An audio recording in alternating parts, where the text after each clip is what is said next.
Hi everyone, Victoria Lease here. I love to share astrology with folks and help people understand the wisdom of their own charts and how to incorporate the sky into their daily life. So the Aries solar eclipse is here and it's bringing bold new beginnings. Let's dive into what this means and how to work with this powerful energy, especially around 9 degrees of Aries in your own chart. First off, if you've been following this eclipse season, you'll remember it started back in January. So take a moment to look back at what was shifting in your life then.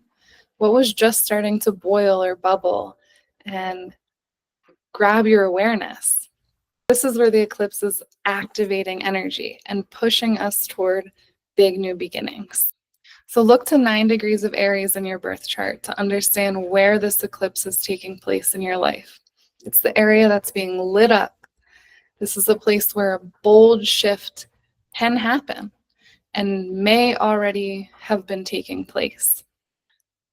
Aries is a fire sign. It's all about action, independence, and self-reliance. This is about how we show up for ourselves and how we take charge of our path. So ask yourself, where am I being called to initiate change? What part of me is waking up right now? How can I act boldly without second guessing myself? Aries is the warrior archetype of the zodiac. So where in our lives might we need to bring that warrior energy? One important thing to note during this time is anger. Under Aries, anger can be a powerful fuel for change. And I know anger gets a bad rap. But what I'm speaking to is not necessarily destructive. It's using anger as a signal. What's beneath it? Don't suppress it. I'm not encouraging you to react, but to let the anger guide you to where you need to act, where you need awareness, where you need to respond, right? Anger is a signal that, in this case, we can use to understand ourselves better, to be in a deeper relationship with ourselves. What's not working right now that is making anger rise to the surface, right? It's that SOS, hey, pay attention here. Now, Mercury is also retrograde, and it will be crossing over 0 degrees of Aries. So it's all about reviewing and refining our plans, right? It's time to make sure that we have clarity before moving forward into this new chapter. So do a little bit of review before just jumping in, but not too much review that you don't end up acting. Though I have a feeling this eclipse, in some cases, it will be external circumstances will be forced upon us that make us act, that force us to act. I'm not a big believer in, something magical is just going to happen, or something's going to move without our participation in it. However, sometimes, especially if we're very fixed and stubborn in moving, external things come about to force us to move into something new. We also have Chiron in Aries.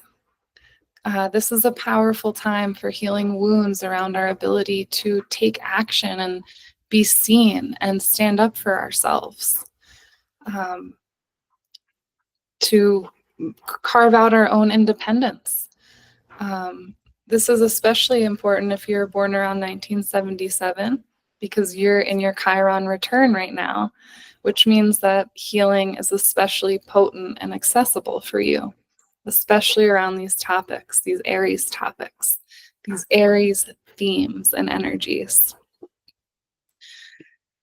And don't forget, Neptune, the modern day ruler of Pisces, is moving into Aries on March 30th, on Sunday, after having been in Pisces for the last 13-ish years. So this is a 14-year cycle change, and it's really worth diving deeper into. So I'll be talking more about that soon. But the eclipse that's happening this weekend is a huge opportunity to initiate change and take action. Where in your life are you being called to start something new? Drop a comment below if you feel up to it. I'd absolutely love to hear what this eclipse is activating for you. Thank you so much for being here and being patient with my posting schedule and me getting used to making videos. This is a whole new world for me, and I'm so thankful for your time and your support and your feedback. If there's anything specific you'd like for me to talk about, you can leave that in the comments too, or send me a message. That would be so helpful. And if you're interested in exploring your chart and the wisdom within it, you can visit my website at victorialise.com. I'd love to connect further with you, and I hope that you have a wonderful, healthy, safe, happy eclipse weekend. Take care.